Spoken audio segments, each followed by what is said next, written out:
Hey, it's the Raw Traveler again.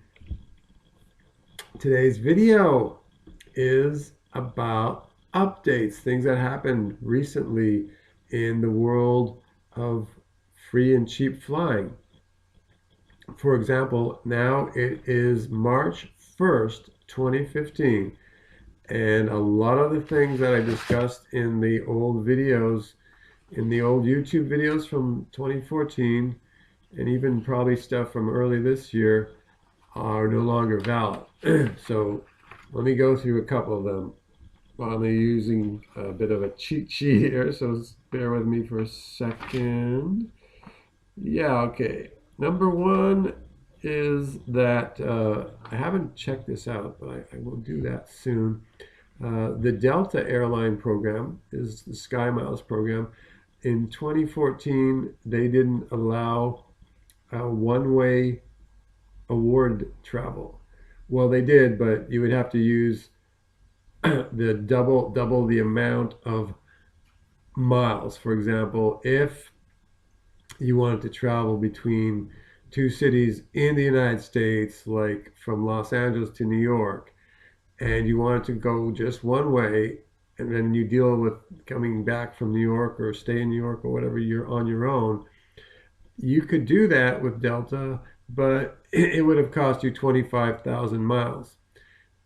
As far as I know, this year you can do that and it would only cost you 12,500 miles. So that's something that's positive and new and has recently changed. Another thing that's changed that I was talking about in one of my previous videos was Amazon payments. Amazon payments, Amazon, of course, most people know who Amazon are. They're the big distributor of books and many other articles online. They have huge amounts of, huge volumes of transactions every day and so on. They used to have a competitor to PayPal, where you can pay people through something called Amazon payments. And they were doing that in order to get a foothold into the market. They were offering the ability to pay people from a credit card, and you wouldn't get charged anything. You would be able to do that for free.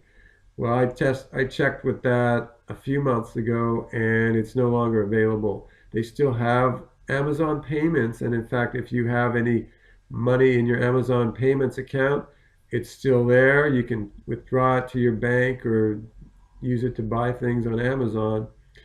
But if you want to pay somebody money by using your credit card and get like zero charges, zero fees, that doesn't happen anymore. You can't do that anymore. So that's gone. There's other ways to do that. There's a bunch of other cards, but Amazon Payments is no longer there. It's gone for that purpose. Another thing that's happening this year, it's probably going to happen sometime in the middle of the year, is American Airlines and US Airways are going to merge their frequent flyer accounts. Now, there's going to be some advantages and some disadvantages to that. For example, American Airlines allows one-way award tickets, something like Delta is doing now. So that's probably what's going to continue. So they're going to be one-way award tickets on American, and since U.S. Airways is going to become part of that program, they at the moment don't allow one-way award tickets. But when their program, the U.S. Airways Dividend Miles program, gets folded into the American Airlines program, there's going to be no choice. They're going to be doing the one-way awards.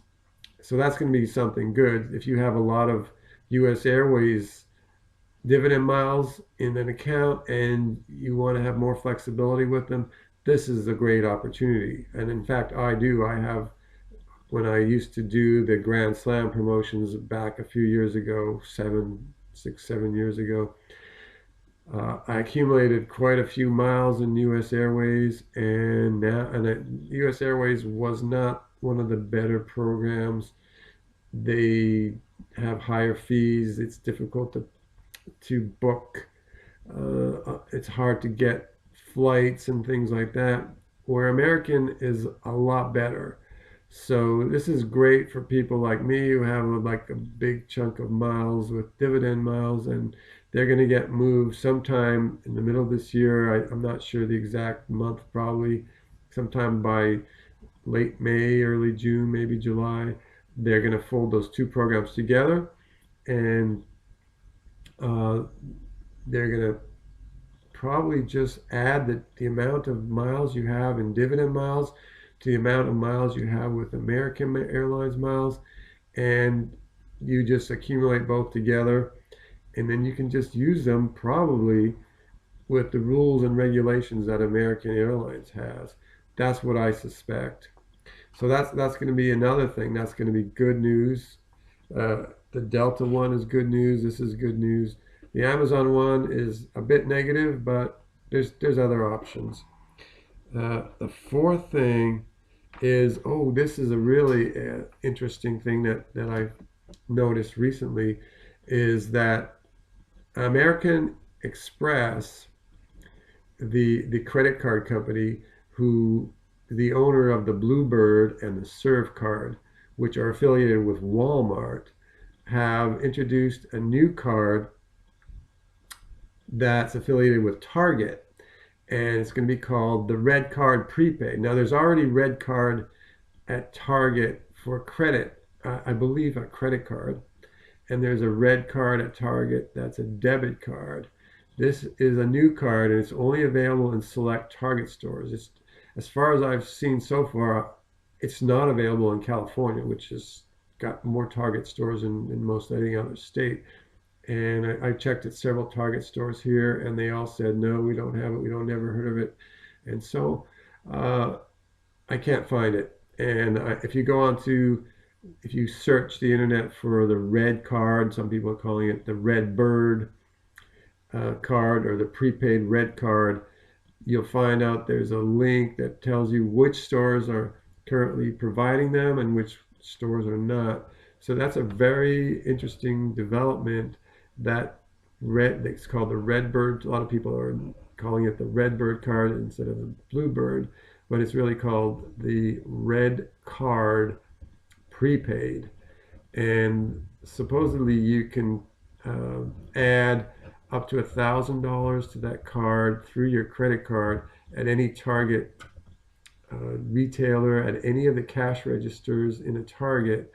And I'm not sure, there's some limits to it, and there's a maximum for the month and things like that, but supposedly there's no fee. And so you can just load the card with money from your credit card. Of course, you got to make sure the credit card that you have considers it a purchase and not a cash advance. But once you've done that, that would be a very easy fee-free transfer or fee-free use to get the minimum spend completed, for example, for some of these credit card deals. So I can't really give a lot more information about the Redbird or the Red Card prepaid because it's not available where I live. I'm considering going to a different state and getting one there. That possibly will happen in the near future. And once I do that, I'll let everybody know whether it's worth going there or not, or waiting for it or not. So I can't really talk much about it right now, but it's coming. So keep that in mind. Also keep in mind, though, if you're thinking about that, you do live in a state that has that card also. I would appreciate if you would let me know how it's going. Is it really as good as the Bluebird? Is it as good as the Serve card? Would you recommend people switch their Bluebird or their Serve to the Red card? American Express doesn't allow you to have more than one. You can have only one of the three. You would have one Serve, one Bluebird, or one Red Card prepaid. You cannot have two of those three. Of course, if you someone else in your family could have one of them and you can have another one, but you cannot have two of those three. You have to pick one and use that one, and then if you didn't like it or whatever in the future, you could cancel the one you have and switch to one of the other two, but you can't have two at the same time. So that's the update that I've got for today, and I'm looking forward to seeing a lot of your faces on board the next flight. See you soon.